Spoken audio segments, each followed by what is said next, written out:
Welcome to the Million Vegan Grandmothers podcast. And today I have Gerard Bisshop and Paul Papin and myself are going to interview Gerard about a few things here today. So Gerard has a new paper coming out, a peer review paper. And it's going to be undeniable what this is going to reveal. And we're also going to talk a little bit about some of the stuff that we're covering in our next convergence on the 27th and 28th of January with climate healers and the grandmothers on the 6 planetary boundaries that have been transgressed. And Gerard's going to speak a little bit on that, but we're going to put a little bit of a twist on that based on what our convergence is about. So our convergence is about healthy me, healthy planet, and making the connection between a healthy planet is a healthy human, and of course, healthy ecosystems and everything that goes along with that. So thank you, Gerard, for being here, and thank you, Paul. Yeah, thank you, Tammy. It's a great pleasure to join you. By way of introduction, for those who don't know me, I retired after about 40 years in government, federal and state. My job was monitoring deforestation for the last few decades, and we witnessed industrial scale deforestation. So it opened my eyes to the impact that we humans are having on our planet, and perhaps we can do better. And that sort of led me here. Tammy, as you say, yes, I've just finished a paper that we're getting peer reviewed and published in a journal at the moment. It's rather unconventional. It's taken a different view, a consistent view of emissions from deforestation and from fossil fuels, and we found that since 1750, deforestation and other emissions off the land have actually emitted twice as much carbon dioxide as fossil fuels. So that plus the enormous amounts of methane that's produced by animal agriculture drives animal agriculture into the largest emitting category. So we use a few unconventional things, including not emissions as such, but the effective radiative forcing that is the end result of the emissions, which is being used by the IPCC these days to more accurately represent the effect of emissions. Can you explain that a little bit for people that don't understand radiating forces? Mm-hmm. Effective radiating force is is what happens to when the sun. Well, okay, what causes global warming is the sun.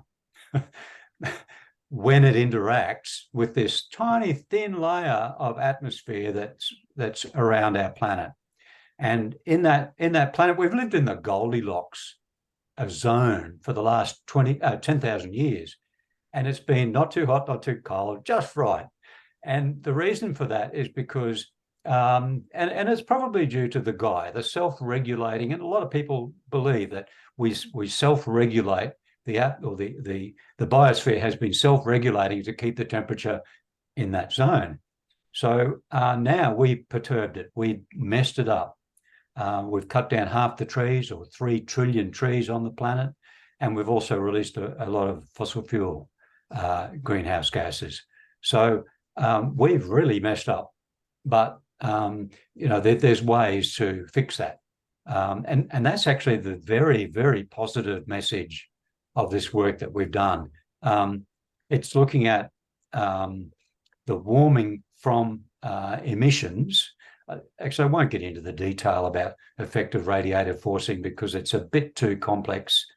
But the end result is it measures not only the warming effect from that gas, but it also measures the warming effect from other gases that are produced from that gas. In other words, for example, methane's a classic example. When we release methane into the atmosphere, it reacts with other gases and it forms ozone. Ozone's really good up in the stratosphere, but down at the surface, it's a powerful greenhouse gas. And it also hurts our respiration, and it hurts plants. It's been said it's suppressed about 20% of plant growth on the planet. So ozone's a big problem, and it's produced by methane. Methane also produces other compounds, which then go on to produce seed clouds, very small aerosols. And the greatest greenhouse gas in the atmosphere is actually water, believe it or not, in the form of clouds. So high clouds, which are white, reflect the sun. Low clouds or dark clouds absorb. So that's the most difficult part of climate science, has been figuring out how the clouds are affecting us. And that's what they've nailed now with this effective radiative forcing. And they're getting close. I mean, it's, error bars like this, but they're getting better. And so the effective radiative force is a much better measure of the impact of our emission than just saying global warming potential, which is what we've accepted up until now. So, and there's lots of arguments over global warming potential. So we've sort of sidestepped those arguments and looked at, what is the warming and who's contributed to it. Who's contributed how much methane, how much nitrous oxide, how much carbon dioxide, etc. So yeah, I'm probably extended that way too long, but that's the basis of the paper, and it's showing that the conventions around deforestation, how we measure the carbon dioxide released by deforestation and other land carbon dioxide emissions, is wrong. We measure it differently to the way we measure fossil fuel carbon dioxide. So what our work has done is it's made both consistent, and we've measured both consistently to prove that deforestation emissions are actually 3.5 times greater than conventionally understood. And if you look back to 1750, that means that the 3 trillion, the trees that we've deforested have in fact caused more global warming than fossil fuels. So it's a bit of a breakthrough, but it's also a bit hard for some to accept. So it's going to be an effort to get it through peer review. I know it's good, but the work's really good, and we've had our own internal peer review team. That's the others, if you like, the we. And we know it's good work, but it's unconventional. So it may take a bit of getting through, getting accepted. Yeah. And when it is published, no doubt it will have a lot of kickback, because there's industries out there that are based around the fact that fossil fuels are the big baddie, and land use emissions are trivial. They're a side issue. This turns that on its head. Yeah. So that's the paper. Yeah. Well, ever since I've been involved in climate healers, this has been the big issue, the big divide, right? There seems to be a mainstream embrace of this idea that fossil fuels are the bad guy, as you said, and very little discussion of animal agriculture. And you've provided a couple of possible explanations. That's probably a combination of them for why that is. One is maybe methodological. The methods that have been used have tended to overstate the effect of fossil fuels, and maybe understate, if they've been looked at all, the effect of methane and other gases and factors related to animal agriculture. Another is the academic investment, right? A lot of academics and a lot of industries are banking on, have bet on the horse, the fossil fuel horse. Do you think at the beginning of this whole climate change movement that the focus on fossil fuels did have a more of a political dimension, or was it really scientific in its core? The way that the whole issue has evolved. Yeah, that's a good question, and I don't believe that there's been any sort of conspiracy. I worked amongst climate scientists for decades, and these are very, very dedicated people. They don't get paid for what they are worth, and they all their spare time is spent thinking about their work. So you get a lot more work out of them than just 9 to 5. And their whole ethic is to the betterment of society, industry, the environment. So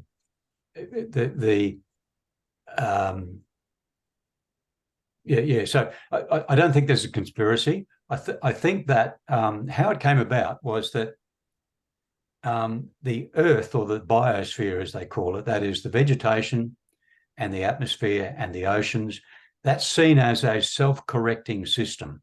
And up until 1780 odd, it was. We'd done an awful lot of deforestation up until 1750, and all of that carbon dioxide that was emitted was actually drawn down into huge reserves, mostly of peat, in a few places around the world. So the biosphere was actively working against that deforestation to store that carbon.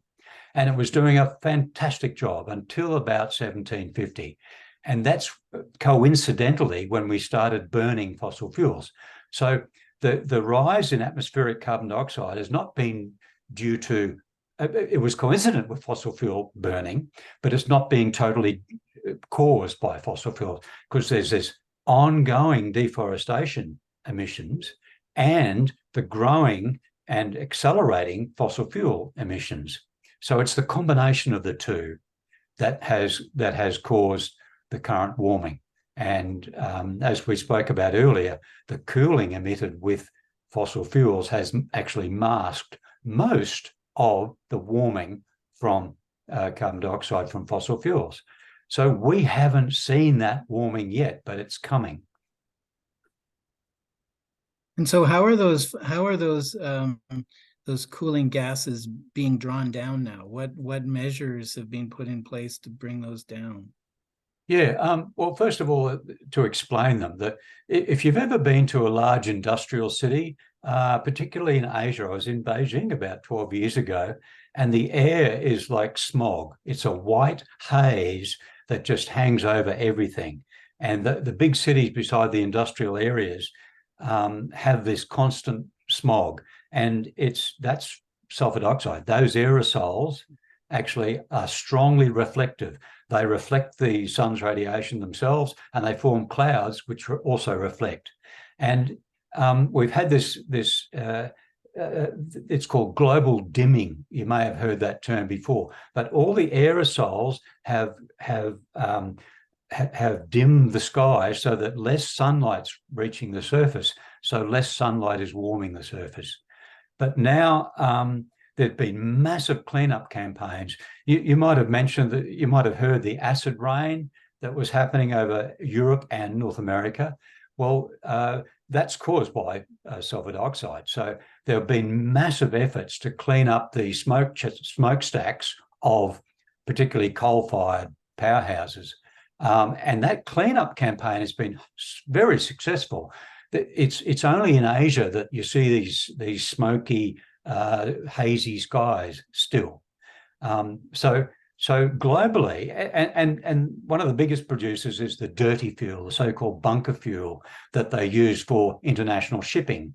They're huge diesel engines, and they use the cheapest, dirtiest fuel you can imagine. But they've been cleaning up their act as well. They were big emitters of sulfur dioxide. So now that all that cleanup campaign is actually working, and James Hansen, who's considered the grandfather of climate science, he's recently, 2 months ago, produced a paper that said, look, all these cleanups are working, but what that's doing is removing the masking, the cooling of these aerosols. And so we can expect another half of 1 degree warming even.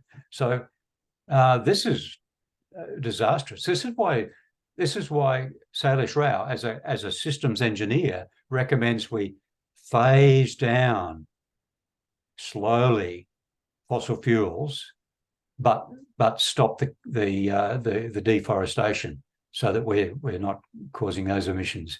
And that's just simple engineering that he's nailed, but other people haven't really seen that yet.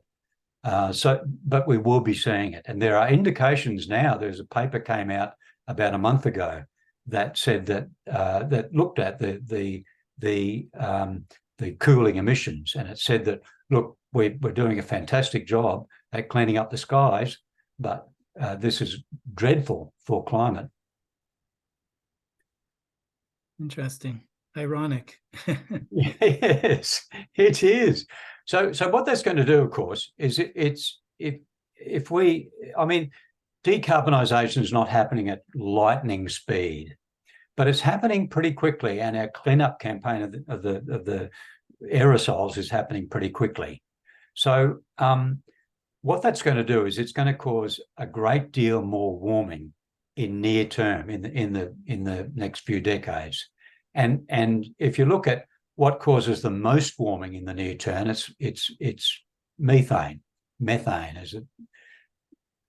In fact, if you look at the work done on effective radiator forcing, as the IPCC have done, they find that 50% of current global warming has been caused by methane, not the other gases. 50%. That's one of the big reasons why animal agriculture has had such a big impact. But methane is a unique emission. It is the only way that we can actually reduce warming in the next decade, 2 or 3. It's the only way. Carbon dioxide is way too slow. So what we're doing is we're dramatically decreasing our cooling. In other words, so the carbon dioxide is going to come on strong, but the only way we can decrease the warming is methane.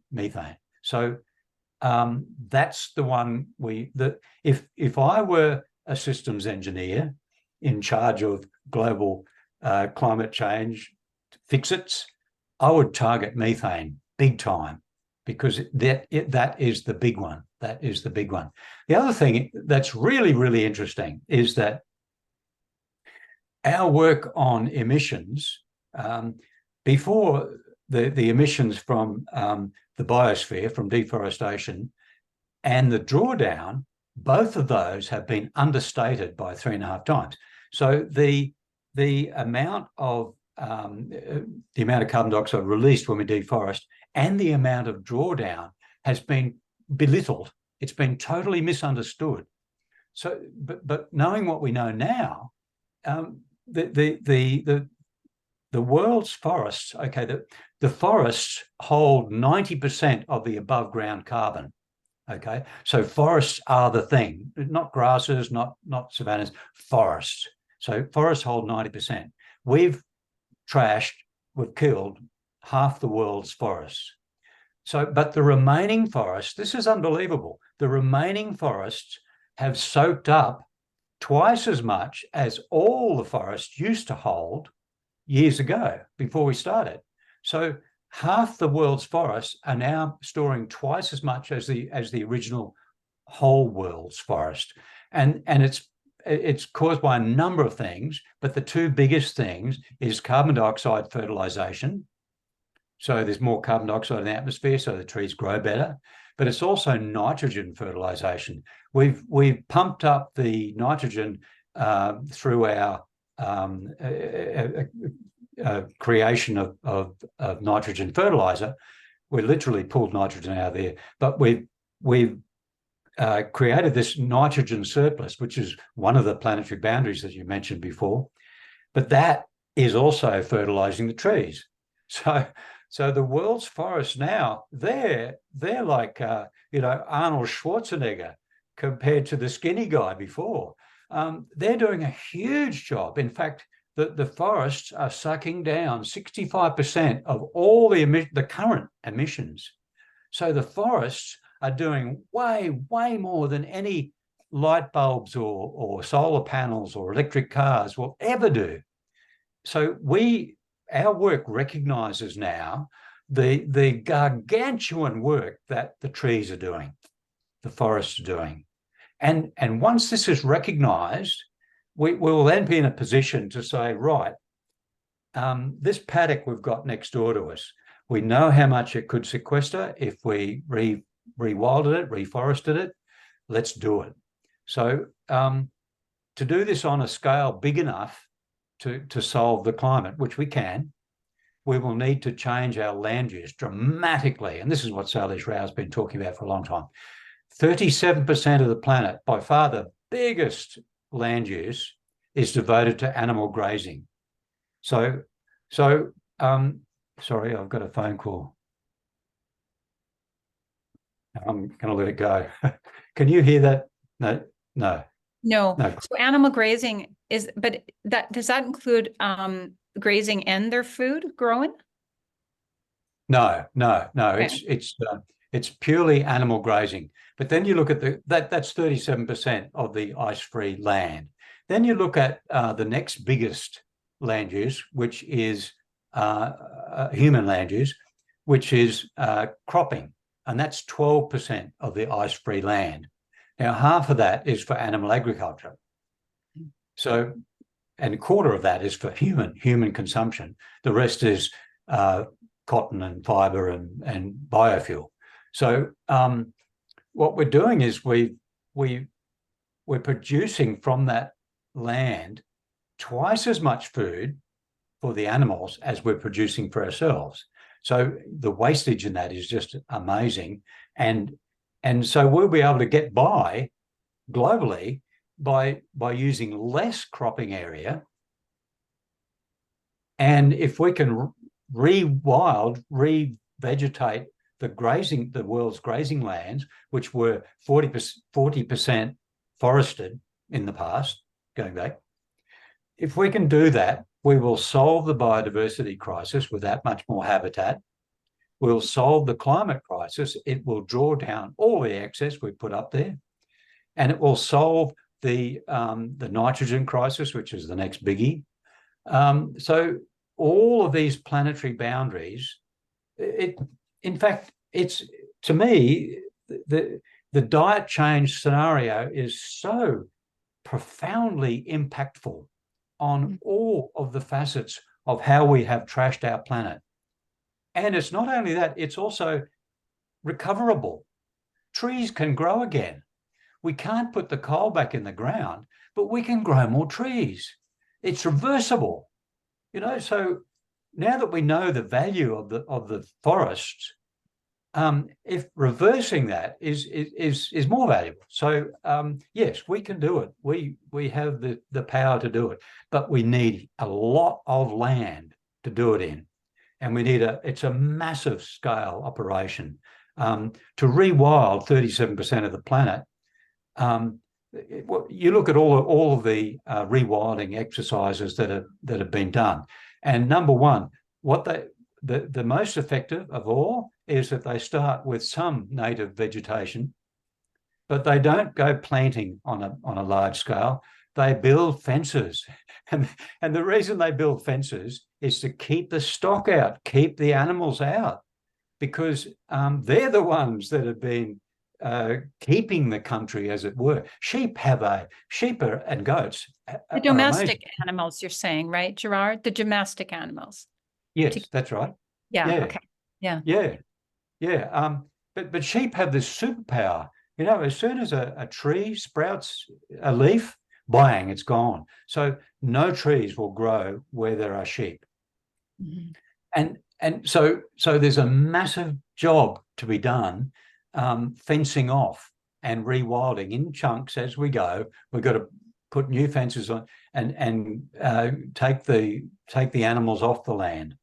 And that's a quick thing, by the way. If there's about 80 billion animals that humanity eats or kills every year, most of them, 75%, are chickens. And if you stop that production, that 75% of animals will be gone in 5 weeks. Bang, if the consumption keeps going. Same with pigs, 5 months, bang. gone. Cows, 2 or 3 years, bang, they're gone. So it's not as though we're going to have all these animals. What do we do with them? If it's going to take a few years, it's going to take a long time to actually draw down like we want. But the animals will go when we stop artificially fertilizing and creating those animals as we do now. So how will the if we see it as in terms of when we're talking, so again, when we're talking about all the planetary boundaries, which for reforesting is a very big part of that, and we're talking about building fences so the domesticated animals aren't grazing on that land. How about where do the wild animals fit into this? Where can they return? How do we allow them to return into this land? Yes, that's a good point. We need to do our best to restore the ecosystems that were there before humanity got involved. That's never going to happen, of course, but there are some really good success stories of reintroduction of species, particularly the apex predators. They do a lot to control, as it were, all of the ecosystem. Beavers change the water courses, change the growth of the trees. So yes, that's a major part of it. It's rewilding, in my view. It's not just about carbon. It's more about species diversity and recreating those ecosystems. The reason we've had pandemics is that we've squeezed nature into such a small corner. And when you stress wildlife, their viral load goes through the roof. This has been proved in many studies. So wildlife has been pushed into a corner by humanity. It's got no habitat, no place to call home, no place to rest. And so they're all stressed out, the wildlife that we have at the moment. And that's where the viral load goes through the roof. And that's when, some unlucky contact brings it into humanity and bang, bingo, pandemic. So if we can take a breath, give the land back to nature, that's not an easy task. That means undoing all the stuff that humanity's done. And one of those is the animals that we graze. The big thing, of course, is the animals that we graze. We've got about, if you compare the original animals that grazed compared to the animals that we have now, it's about 8 to 1. So we've got 8 times more grazing animals than there ever been naturally. So we've got to restore that balance. Mm-hmm. That's globally, it depends on where you are. But in Australia, we don't have the large herbivores like you do over there. We have kangaroos, which I love kangaroos. They're amazing. I've seen a kangaroo at full flight. These creatures run, they bound fast. I've seen a kangaroo launch itself through a 4-strand barbed wire fence. The gap's only about this much, and they just flatten themselves and they go straight through. So in other words, this is the reason why they have cows in the paddock and not kangaroos, because they can herd cows. You can't herd kangaroos. And that's another story. But there's probably more kangaroos now than there were before, because we've created more grass for them to feed on. And don't think the farmers complain about it. Yeah, sorry, we're off track. But look, getting back to your original idea, yes, the humans depend on nature. We are part of the web of life. You've probably heard that saying that if we lost the animals, that the insects that do the pollinating, humanity will die within a few years. That's very true, but that's just the tip of the iceberg. We depend on those insects. We depend on, for example, forests could not grow without fungi and bacteria in their roots. And the fungi, it's a process that they share. The tree does the photosynthesis and it gives the carbohydrates to the fungi and bacteria, and they love it, don't they? And then they go seeking the micronutrients that the tree needs. So that's how trees survive. If you planted a tree and there are no microbes in the soil, the tree would not do well at all. You probably experience this sometimes. But if in a forest environment, they share and share and share, and the fungi spread widely, and the trees spread widely. The trees they've discovered, there's studies that show the trees communicate through their roots, and the trees communicate through the fungi as well. So if there's a tree that's stressed for whatever reason, the other surrounding trees can actually share nutrients to get it back on its feet. Now, isn't that amazing? So there wouldn't be forests if it weren't for fungi and bacteria. There wouldn't be humans if it weren't for photosynthesis and plants. And so we are so interconnected. We've got no idea. We might live in cities, most of us do, and those cities might be push a button, lift and get to the top floor and the houseplants are dead. You might see no nature or little of it. But we are so dependent on nature. If the food supply stopped, the cities would be an absolute nightmare. You see the commotion that was caused in China when they had a hard shutdown and people couldn't get the food they wanted. They got some food, but not what they wanted. And that was very, very distressing. So we are so interconnected. We've got no idea. People, they call them tree huggers for a reason. You go into nature and you feel that nature. I'll give you one example. I used to work when I was in my early 20s. I used to work for the federal government, and our job was to map the Great Barrier Reef and to map the mangroves that were on the coastal strip. Now, the coastal strip is 3,000 kilometres long, so it's a big coastal strip. But in one particular island, it's the biggest offshore island in Australia. It's called Hinchinbrook Island. It's got a bay called Missionary Bay, and there's probably a dozen rivers running into that bay. Now, this is the biggest stand of mangroves in Australia. Okay, so our job was to map that. Okay, so as a surveyor, that was my first job. We were doing transects within the mangroves. So we had the water height, that was our datum, and we measured the height of the water down to the mud from in the mangrove. We used to do these transects from one creek to another, and in one particular area of Missionary Bay, there's two big creeks, and the transects in between are just incredible. So we come in a rubber duck in our Zodiac, and we'd nose into the mangroves and tie on with enough rope so that when the tide dropped, it wouldn't be dangling. And then we'd get out of the boat in our overalls and boots and any skin protection, and we'd scramble through into the mangroves to do our transect. Now, this is one stand of mangroves that it was just unforgettable.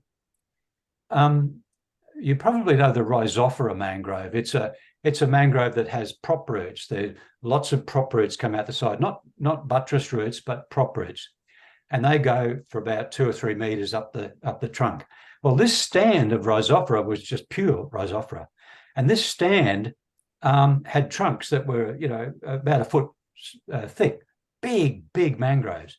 And so at ground level, you see all these prop roots, but you climb up to the top of the prop roots and you look up and it just takes your breath away, because these trees go up for about 100 foot or more, and there's no branches. But at the top, there's this dense canopy of green, so that it's like being in a cathedral. And every word you speak, even a whisper, echoes through this cathedral. and the stillness and the beauty and the awesomeness of this is something you never forget. So that's a sort of experience of nature that very few people have, but I was lucky enough to have, because I worked for the Institute of Marine Science, and that left me with an awe for nature. And if we can regain that awe, if we can understand that we are part of it now, we are part of the ecosystem that those trees are, so we can help them restore what we've trashed, then this world will be such a different place. We've got to recalibrate our role in nature. There's a list of things. I did this in preparation.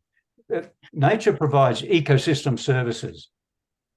And there's a group of people in Europe called the TEEB, the Economics of Ecosystems and Biodiversity. These are the guys who are trying to put a dollar value on biodiversity. And what they do is they value, in dollar terms, ecosystem services. What are ecosystem services? It's what nature does for us. And here's a list. They produce oxygen. They produce food. They take in carbon dioxide, of course. They produce fuel. They produce medicines. They purify water. They mitigate flood. They detoxify the soil. Their aesthetic and spiritual and cultural values. They pollinate the various animals, which gives us food. They recycle nutrients. And of course, the basis of all this is photosynthesis, that miracle of nature that turns sunshine into food, into carbohydrates. So if you think of it that way, all of us are sunshine. That's where we come from. I mean, it takes a few additives. It takes water and carbon dioxide and nitrogen and a few other elements. But without the sunshine, we wouldn't exist. So there you go. And forests, carbon dioxide and oxygen, water purification, forests lock up toxins. This is really interesting. The reason why we've got lead poisoning, for example, near power stations is because the coal that they're using to power those power stations comes from old vegetation. Now, that vegetation, it drew in things from the atmosphere and the soil. It drew in the toxins. So trees and plants are detoxifying the land. Wetlands are the best way to cleanse the water that flows off the land. So that's one big reason to keep wetlands intact, because they detoxify. Even in horrible industrial toxins, they soak it up and hold it. So they hold it long enough, they get buried, becomes coal. We burn it, it goes back into the atmosphere. So these toxins, we're recirculating these toxins. And reforestation is actually pulling in these toxins. So the forests aren't just pulling in carbon dioxide, they're pulling in toxins, cleaning up the air for us. So, that's a big part of it. Also, the forests create water cycles. You've probably heard of what's happening in the Amazon right now. They call it the river in the sky. The amount of water that flows downstream in the Amazon, there's an equal amount of water flows in the air above. And it's called the river in the sky. And it creates the rain that rains on the rest of Brazil, that creates its incredibly productive agricultural system. So if it weren't for the forest, you wouldn't have that rain. So forests create rain. We know that's scientifically established very solidly. So if you restore the forest, you restore the water cycles. We won't have the extreme water cycles that we have now, the dumps of rain. It's really funny. Not far from where I live, there's a town called Lismore, and Lismore is in a flood area, right? the mayor of Lismore is an amazing lady. She does a great job. And she said, she was interviewed one day, and she said to the interviewer, you know, if these floods are 1 in 100-year events, I must be 500 years old. So in other words, the old measures of what flood and what rains happen are no longer valid. They're out the window. That's what forests do. Forests can re-regulate all of that. So that's what they do. And these ecosystem services have been valued at $125 trillion a year. How about that? That's the carbon, that's the water purification, that's the soil stabilization. They stop. This is what happened in China 4 decades ago. They had big, they cleared their country more or less. They had big rains and a lot of landslips. So much slid away because the trees were no longer holding the soil together. So after that, they decided, okay, we've got to fix this. And they embarked on a replanting, a revegetation campaign. And now they have planted, China has planted more trees than all other countries. Their planting programs, their reforestation programs are huge. So they learned their lesson. However, they're still importing a lot of grain from Brazil, which is causing deforestation in Brazil. So we won't talk about that. So anyway, that's the value of forests. We've got no idea how valuable they are. And there's a guy called Schmachtenberger, I think his name is. Michael. Anyway, I saw a short video of his where he says one tree is worth $1 trillion. And he goes through all of those ecosystem services. But he takes it even further, and he says that without the rain, you get crop failures. Without crop failures, you get famine. And when you got famine, you get social unrest. Social unrest leads to conflict, which leads to armed conflict. So he equates trees with war, and he gives the link, and it's all very understandable. I mean, the link between the immigrants into Europe that caused so much social unrest, and the drought that they had, the millennial drought that they had in the Middle East, in the Fertile Crescent. The links between those are very clear, and it's been studied. So yes, trees are incredibly valuable. Trees in particular, but all ecosystems, including ocean and water ecosystems. We've been clearing the continental shelves just as we have the above ground. Every time I walk on the beach here, there's always some kelp washed up. And that's because the trawlers have smashed it and it's washed up. So, so I think that puts trees in perspective. Yeah. I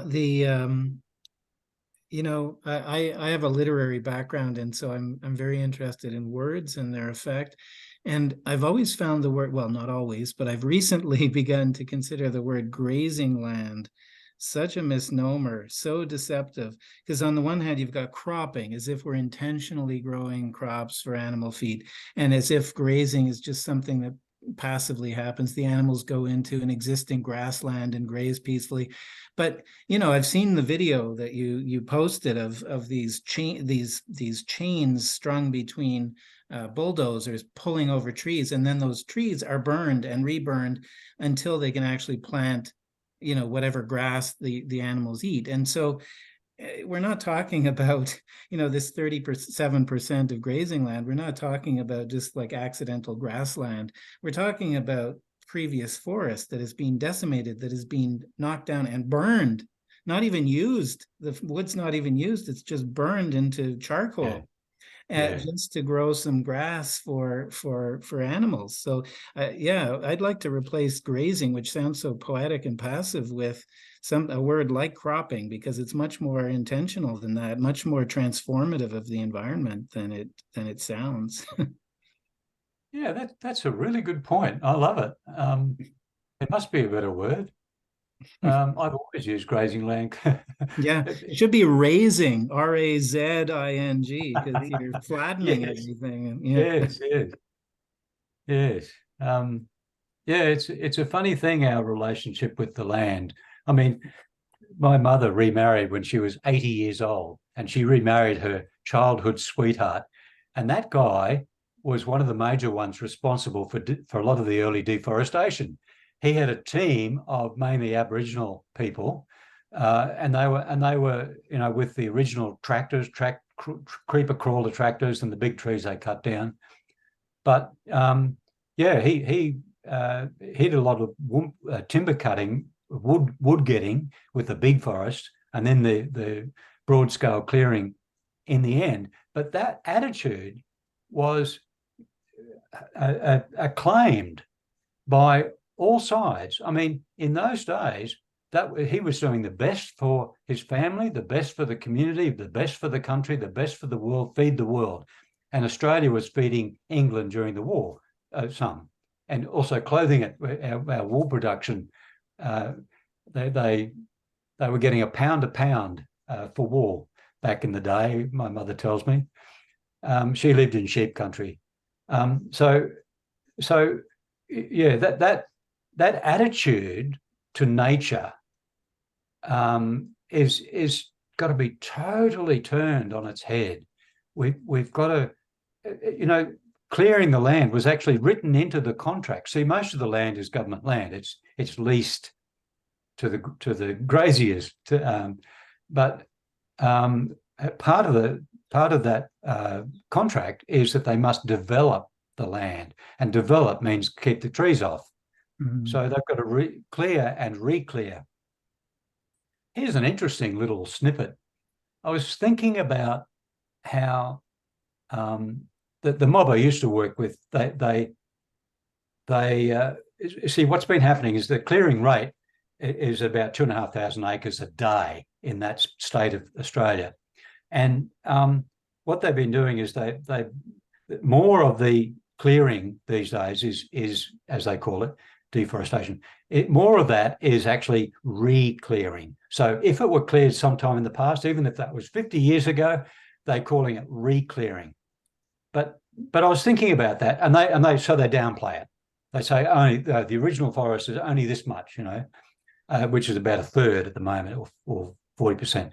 But the re-clearing is really interesting, because what's in the atmosphere now is about 70% of that carbon dioxide is actually fossil fuel carbon dioxide. So the plants that have been regrowing in recent decades have been absorbing fossil fuel carbon dioxide mostly. So because that's what they're. So when you re-clear, you're actually re-emitting the fossil fuel carbon dioxide.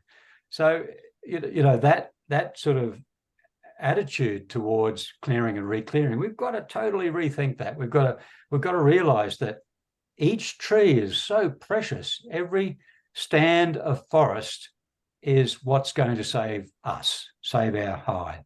And we can't do it in one backyard. We've got to do it on a large scale. It could be done for us, like nature could just take over. You look at Chernobyl, and take away the people, the trees grow. So that could happen. But what I'm wanting is that we come back to work with nature, go hand in hand with nature to restore the balance. We've just whacked it totally out of balance, and we need to restore that. So hopefully we'll get there. Homeostasis is what we're shooting for, right? Self-regulation. And which is obviously an important process within our own bodies, just like it is within the planetary body. So I was wondering about the 3 planetary boundaries that haven't yet been transgressed. How close are we to getting in trouble on that front? And how would the world going plant-based, maybe prevent that from happening? Yeah. I'm struggling to remember what they were. I know one was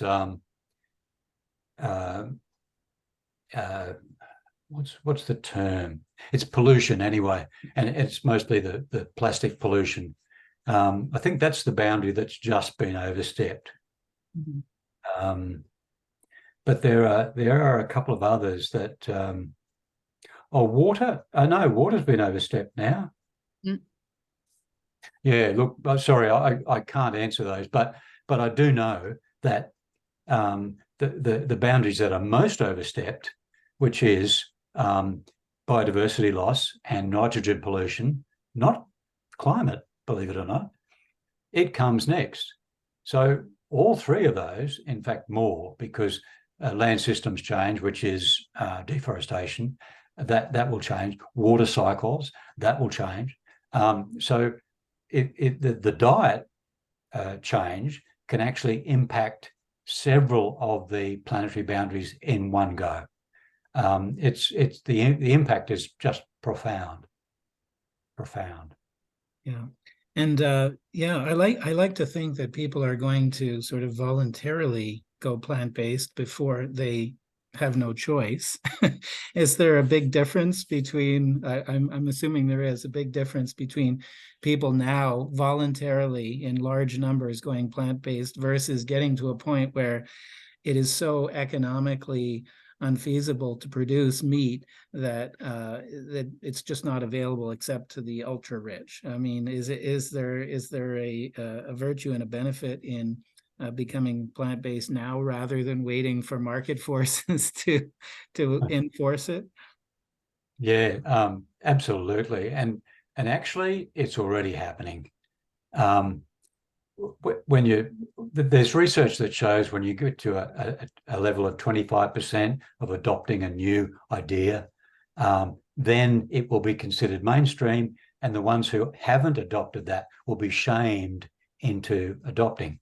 So that will happen. I think it's inevitable, and the signs to me, the really interesting signs that you might take as a negative, but the fact that the meat and dairy industries are kicking back so strongly means that they feel so threatened. And as you say, the economics are not stacking up anymore for dairy, particularly. But even meat, it's becoming a luxury. But when the subsidies are taken into account, none of the producers would make money without those subsidies. In the UK and the Europe, animal producers get half their income from government subsidies. Half their income. I mean, in Wales, they're wailing because if sheep farmers didn't get government subsidies, they'd be making a loss on sheep production. So, there's that. There's also and the kickback from the industry is getting very targeted and very professional, and they're looking at carbon neutral beef and all this sort of thing, and people can see through that. I think if you want to believe that, you'll believe it. If you question it, that's becoming more mainstream, and particularly I think social media has opened our eyes to accepting the narrative or questioning the narrative. And I think most people have actually leaning more to questioning now, which is a good thing, I think. But to me, the signs are there. It's as though the industries have gone into defensive mode. They're not promoting for how wonderful it is anymore. They've gone into defensive mode. Mm-hmm. So that to me is a sign that things are changing, and the waves we see of even mainstream now, they're talking about animal agriculture. Well, the very first COP committee, conference of the parties for the climate change had a day, one day on agriculture and land use. So, that's a sign that we're getting there. The industries, the lobbyists, and if you look at the lobby money that's being sprayed around, it's extraordinary at the moment. There's more, but it's huge amounts of money are going into lobbying, but that I see as a desperation move, and that the trend will continue. And as there's the bloke who runs Project Drawdown, Jonathan Foley, amazing guy. He says that things happen very, very, very slowly, and then all at once. Mm-hmm. So that's how I see it happening. And it's the old exponential curve. If you're at the bottom of the curve, exponential curve, you look back and it looks like nothing's happening. We haven't budged much from where we were, 20 years ago. But if you look forward, it looks like a brick wall. And you think we'll never get there. But that's the trend. That's the exponential trend, which we are following, like a lot of these things.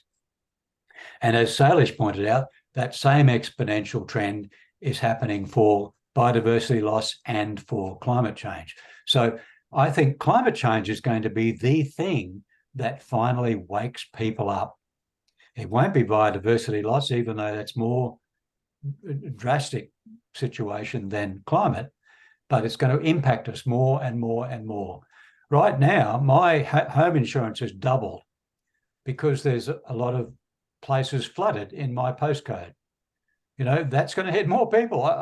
I'm and I'm probably in the 1%. So, many people will be affected by it. We've still got people living in their cars, homeless from floods and fires.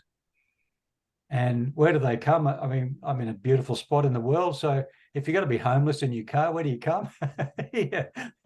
Thankfully, the local authority aren't turfing them out, aren't sort of moving them on. And there's community resources here, which are really good. But all of us will be impacted more and more in the future.